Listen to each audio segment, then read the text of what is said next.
За юуны өмнө тэр өдрийн нөхцөл байдлыг бид нар эргэж санах хэрэгтэй. Нэгд өдөр буюу одоо нөгөө ерөнхий сайд асан гэхүү одоо оюун эрднийг итгэл үзүүлэхгүй үгүй юу гэдэг маш том юм шийдвэр гарах өдөр байсан шүү дээ чуулган дээр. За тэгэхээр чин тэр өдөр намууд байн үе тутам уулзаж хуралцсан гэсэн үг.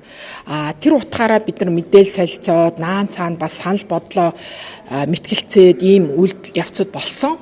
Тэгээд маш олон одоо удаа дараагийн зөрчил, хүний хувь хүний орон зай руу орох гэсэн үг хэлэх үзэл бодлоо илэрхийлэх хэрэгчлөөг нь хумих гэсэн тэр одоо байдлууд нь намын одоо гишүүдийн зөвлөл гэж яддаг штэ хүн намын зөвлөл гэж тэн дээр одоо удаа дараа давтагдаад байгаа учраас би одоо тухайн үед нэрээ нэлсэн тэр гишүүнд маш их бухимдсан. Тэгээд бүр үг сонсохгүй ингээд дарж авчиж санаа нь амрах гад харан дургүйцлээ гараад хэвлэлийнхаа одоо шийдвэр хүлээгээд бэлэн байжсэн яриа авъя гэсэн тэгэл өгсөн. Мэдээж гол асуудлуудаа хүндэхтөө одоо бэлдсэн мэдээлэл биш, төлөвлөгөө стратегт ажил биш. Тухайн үеийн нөхцөл байдал намайг тийм байл төрсөн байна штэ. Удаа дараагийн зөрчил.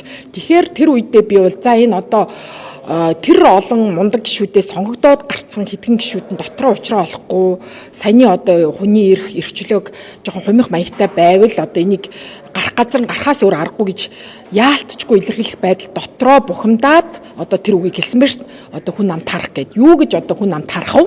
Би өөрөө хүн намыг байгуулцаад бас 10 жил болсон анхны одоо маргаан болоод салснаас хойш үлдсэн 5 хүний нэг түүн дотор бас одоо тухайн үеийн эмэгтэй гэж хэлж болохоор удирдах зүйлийн 5-ын.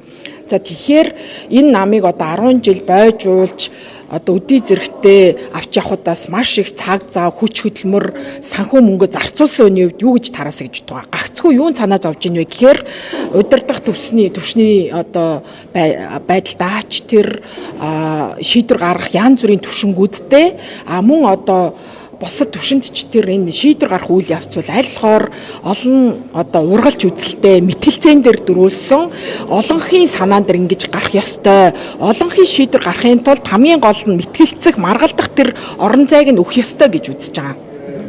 За тэгээ хоёрдугаар гишүүдийнхээ оролцоог хамгийн сайн хангах ёстой шүү. Гишүүдэд оролцуулахгүйгээр болохгүй. Тэгэхээр энд олон залуу гишүүдийг хойноосоо дагуулчаад тарж болохгүй. Тийм болохоор ардчилсан олон ургалж үзлийг хөгжүүлэхийн тулд ажилланаа. Тэгэхээр хүн нам бол за тарахгүй байна.